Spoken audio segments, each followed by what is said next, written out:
ಈಗ ಒಬ್ಬ ಜ್ಯೋತಿಷಿ ಎಲ್ಲರ ಜೊತೆಗೂ ಫೋಟೋ ಹೊಡ್ಕೋತಾರಪ್ಪ. ನಾವು ಅವ್ರ ಜೊತೆ ಕೆಲಸ ಮಾಡಿದ್ವಿ ಈ ಹಿಂದೆ ಖಾಸಗಿ ವಾಹಿನಿಯಲ್ಲಿ. ನಮ್ಮದು ಅವ್ರದ್ದು ಸಾಕಷ್ಟು ಫೋಟೋಗಳಿವೆ.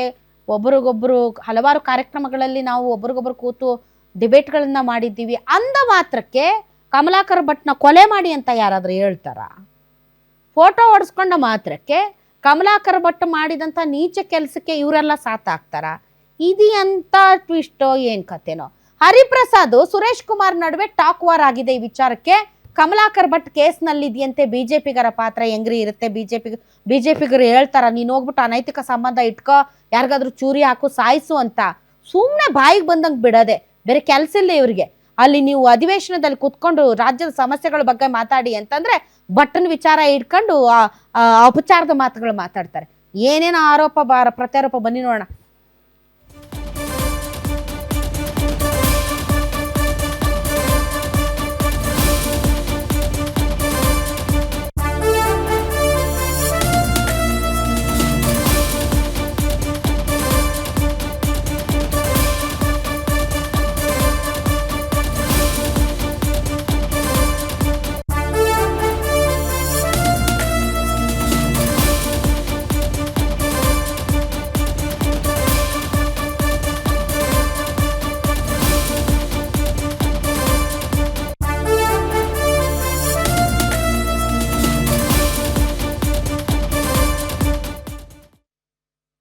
ಯಾವ ಜ್ಯೋತಿಷ್ಯ ಅಂತ ಹೇಳಿ ಒಂದು ಹೆಣ್ಮಗಳ ಮೇಲೆ ದುರಾಚಾರ ನಡೆಸ್ತಾ ಇದ್ದ ಅವ್ರು ಕೊಲೆ ಮಾಡಿದ್ದಾರೆ ಅಂತ ಹೇಳಿ ಈಗಾಗಲೇ ಸಾಬೀತಾಗಿದೆ.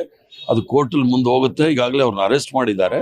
ಅದು ಇವರಿಗೆಲ್ಲ ಬೆಂಬಲವಾಗಿ ಉತ್ತೇಜನ ಕೊಡ್ತಾ ಇದ್ದಂತ ಒಂದು ಪಕ್ಷದವರೇ ಎಲ್ಲ ಪಕ್ಷದ ನಾಯಕರು, ಸ್ವಯಂ ಘೋಷಿತ ಸಜ್ಜನರು, ಸ್ವಯಂ ಘೋಷಿತ ಗುತ್ತಿಗೆದಾರದು ಸಂಸ್ಕೃತಿ ಸಂಸ್ಕಾರದ್ದೆಲ್ಲ ಮಾತಾಡೋ ಜನ ಇಂಥವ್ರಿಗೆ ಬೆಂತಟ್ಬಿಟ್ಟು ಅಮಾಯಕರದೆಲ್ಲ ಹಿಂಗೆ ಕೊಲೆ ಆಗ್ತಾ ಇದೆ. ಇದ್ರ ಬಗ್ಗೆನೇ ನಾನು ಮಾತಾಡ್ತಾ ಇರೋದು. ಸ್ವಯಂ ಘೋಷಿತ ಸಂಸ್ಕಾರ ಸಂಸ್ಕೃತಿಯ ಪಕ್ಷ, ಸ್ವಯಂ ಘೋಷಿತ ಸಜ್ಜನರ ಪಕ್ಷ, ಸ್ವಯಂ ಘೋಷಿತ ಶುದ್ಧ ಹಸ್ತದ ಪಕ್ಷ ಇಲ್ದೇ ಇರೋ ಇವರೆಲ್ಲ ಸ್ವಲ್ಪ ಎಚ್ಚರದಿಂದ ಇರಲಿ, ಹೆಣ್ಣು ಮಕ್ಕಳು ಸುರಕ್ಷಿತವಾಗಿರಲಿ. ಕಮಲಾಕರ್ ಭಟ್ರಿಗೆ ಅವರ ಬೆಂಬಲ ಇದೆ ಅಂತ ಹೇಳ್ತೀರಾ? ಇಲ್ಲ, ಆ ಪಕ್ಷದವರೆಲ್ಲ ಅವ್ರಿಗೆಲ್ಲ ಬೆಂತಟ್ಟಿರೋದು. ಬೆಂತಟ್ಟಿರೋ ಇದು ಆಸಾರಾಮ್ ಬಾಪು ಅಂತ ಹೇಳ್ಬಿಟ್ನಲ್ಲ, ಆಸಾರಾಮ್ ಬಾಪುಗೆ ಯಾರ್ಯಾರು ಹೋಗಿ ಕಾಲಿಗೆ ಬಿದ್ದಿದ್ದಾರೆ ಅನ್ನೋದು ಬೇಕಾದ್ರೆ ಅದು ಒಂದು ಬೇಕಾದ್ರೆ ಟ್ವೀಟ್ ಮಾಡ್ತೀನಿ ನಾಳೆ. ಯಾವ ಜ್ಯೋತಿಷ್ಯ ಅಂತ ಹೇಳಿ ಒಂದು ಹೆಣ್ಮಗಳು ಹರಿಪ್ರಸಾದ್ ವರ್ಸಸ್ ಈಗ ಸುರೇಶ್ ಕುಮಾರ್ ಅನ್ನುವಂಥದ್ದು ಸಹ ಈ ಒಂದು ಪ್ರಕರಣದಲ್ಲಿ ಕೇಳಿ ಬರ್ತಾ ಇರುವಂಥದ್ದು. ಈ ವಿಚಾರವಾಗಿ ಸ್ಪಷ್ಟನೆಯನ್ನು ನೀಡೋದಕ್ಕೆ ಜೊತೆಗೆ ನಮ್ಮ ಜೊತೆಗೆ ಇದೀಗ ಶಾಸಕರಾದಂತಹ ಸುರೇಶ್ ಕುಮಾರ್ ಅವರು ಇದ್ದಾರೆ. ಬನ್ನಿ ಮಾತಾಡ್ಸೋಣ. ಸರ್, ಈಗ ಸುರೇಶ್ ಕುಮಾರ್ ಕಮಲಾಕರ್ ಭಟ್ ಅವರು ಒಂದು ವಿಚಾರವಾಗಿ ಈಗ ಅರೆಸ್ಟ್ ಕೂಡ ಆಗಿದ್ದಾರೆ. ಆದರೆ ಇದೆಲ್ಲದರ ಮಧ್ಯೆ ನಿಮ್ಮ ಹೆಸರು ಯಾಕೆ ಬರ್ತಿದೆ ಸರ್? ಬಿ ಕೆ ಹರಿಪ್ರಸಾದ್ ಅವರು ಟ್ವೀಟ್ ಮಾಡಿದ್ದಾರೆ ನಿಮ್ಮದು ಅವ್ರದ್ದು ಫೋಟೋ ಆಗಿ. ನಾನೇನೋ ಹರಿಪ್ರಸಾದು ಇಷ್ಟು 4-5 ದಶಕಗಳ ನಂತರ ಅವರ ಮನಸ್ಸು ಪಕ್ವವಾದ ಮನಸ್ಸು ಅಂತ ಅಂದ್ಕೊಂಡಿದ್ದೆ. ಯಾಕೋ ಕೊಳ್ತೋಗಿರೋ ಮನಸ್ಸು ಅಂತ ಅನ್ನಿಸ್ತಾ ಇದೆ. ಈಗ ಕಮಲಾಕರ್ ಭಟ್ ಅನ್ನೋರ ಬಗ್ಗೆ ಇವತ್ತು ಆರೋಪ ಕೇಳಿ ಬಂದು ಕೊಲೆ ಅಪಹರಣದು ಬಂದು ಒಂದು ಪ್ರಸಂಗ ನಡೀತಾ ಇದೆ. ಅದು ಕಾನೂನು ತಗೊಳುತ್ತೆ.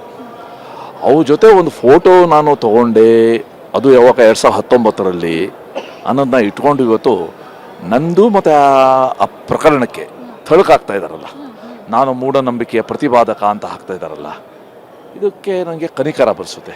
ಈಗ ನಾನು ರೈಲಲ್ಲೂ ಇರ್ತೀನಿ, ರೈಲಲ್ಲಿ ಯಾರೋ ಒಬ್ಬ ಮರ್ಡರ್ ಕೂತಿದ್ದಾರೆ, ಇಡೀ ರೈಲಲ್ಲಿರೋರೆಲ್ಲ ಮರ್ಡರ್ಸ್ ಅಂದಂಗೆ ಆಯ್ತದು. ಜೊತೆಗೆ ಈ ಕಮಲಾಕರ್ ಭಟ್ ಅನ್ನೋರ ಜೊತೆಗೆ ಮುಖ್ಯಮಂತ್ರಿಗಳ ಫೋಟೋ ಇದೆ. ಫೋಟೋ ತೆಗೆಸ್ಕೊಂಡು ಮಾತ್ರಕ್ಕೆ ಕೊಲೆಗೆ ಕುಮ್ಮಕ್ಕು ಕೊಡ್ತಾರ? ಬಿ ಕೆ ಹರಿಪ್ರಸಾದ್ ಅವರು ಇಷ್ಟು ಸೀಸನ್ಡ್ ಪೊಲಿಟಿಷಿಯನ್ ಇದ್ದೀರಿ, ಇಷ್ಟು ಅನುಭವಿ ರಾಜಕಾರಣಿ ನೀವು. ಯಾವುದೊಂದು ತಳಕ್ ಹಾಕಬೇಕು, ಯಾವುದಕ್ಕೆ ಏನು ಕಮೆಂಟ್ ಹಾಕಬೇಕು ಅನ್ನೋದು ಇಷ್ಟು ನಿಜಕ್ಕೂ ಕೂಡ ಇದು ಒಂದು ರೀತಿಯ ಭಾರಿ ಒಂಥರ ಅಸಡ್ಡೆಯ ಹೇಳಿಕೆ ಇದು. ಫೋಟೋ ಹೊಡ್ಸ್ಕೊಂಡು ಮಾತ್ರಕ್ಕೆ ಬಿಜೆಪಿಯವ್ರ ಜೊತೆ ಫೋಟೋ ಹೊಡ್ಸ್ಕೊಂಡು ಮಾತ್ರಕ್ಕೆ ಕಮಲಾಕರ್ ಭಟ್ರು ಬಿಜೆಪಿಯವ್ರು ಆಗ್ತಾರ? ನಮ್ಮ ಜೊತೆಗೂ ಫೋಟೋ ಇದೆ, ಅವ್ರ ಜೊತೆಗೆ ನಾನು ಕಾರ್ಯಕ್ರಮಗಳಿಂದ ಮಾಡಿದ್ದೀನಪ್ಪ. ನಾವು ಸಾತ್ವಿಕ ಮನುಷ್ಯ, ಒಬ್ಬ ದೈವಿಕ ಮನುಷ್ಯ ಅಂತ ನಾವು ಅಂದ್ಕೊಂಡಿದ್ವಿ. ಈ ಥರ ಅನೈತಿಕ ಸಂಬಂಧ ಇಟ್ಕೊಂಡು ಕೊಲೆ ಮಾಡುವಷ್ಟು ನೀಚ ಪ್ರವೃತ್ತಿ ಇದೆ ಅಂತ ಕನಸು ಬಿದ್ದಿರುತ್ತಾ ಯಾರಿಗಾದ್ರೂ? ನಾವು ಅವ್ರ ಜೊತೆಗೆ ಪ್ರೋಗ್ರಾಮ್ ಮಾಡಿದ್ದು ಮಾತ್ರಕ್ಕೆ ನಮಗೂ ಅವ್ರಿಗೂ ಲಿಂಕ್ ಇದೆ. ಇದು ಯಾವ ಥರದ ಹೇಳಿಕೆಗಳು ಅಂತ ತುಂಬ ಒಂಥರ ಭಾಳ ಬಾಲಿಶವಾದಂಥ ಹೇಳಿಕೆಗಳು ಬಿ ಕೆ ಹರಿಪ್ರಸಾದ್ ಅವ್ರು ಕೊಡ್ತಾ ಇರೋದು. To be frank, I am sorry to say this. ಯಾವುದನ್ನು ಲಿಂಕ್ ಮಾಡಬೇಕು, ಯಾವ ಥರದ ಗಂಭೀರ್ಯತೆ ಇರುವಂಥ ಹೇಳಿಕೆಗಳನ್ನು ಕೊಡಬೇಕು. ಇಂಥ ಹೇಳಿಕೆಗಳನ್ನು ಕೊಡೋದ್ರ ಮೂಲಕ ಬಿ ಕೆ ಹರಿಪ್ರಸಾದ್ ಅವರೇ ನಿಮ್ಮ ಘನತೆ ಗೌರವಕ್ಕೆ ಒಂಥರ ಇದು ತಕ್ಕುದಾದಂಥ ಸ್ಟೇಟ್ಮೆಂಟ್ಸ್ಗಳಲ್ಲ, ಟು ಬಿ ಫ್ರ್ಯಾಂಕ್.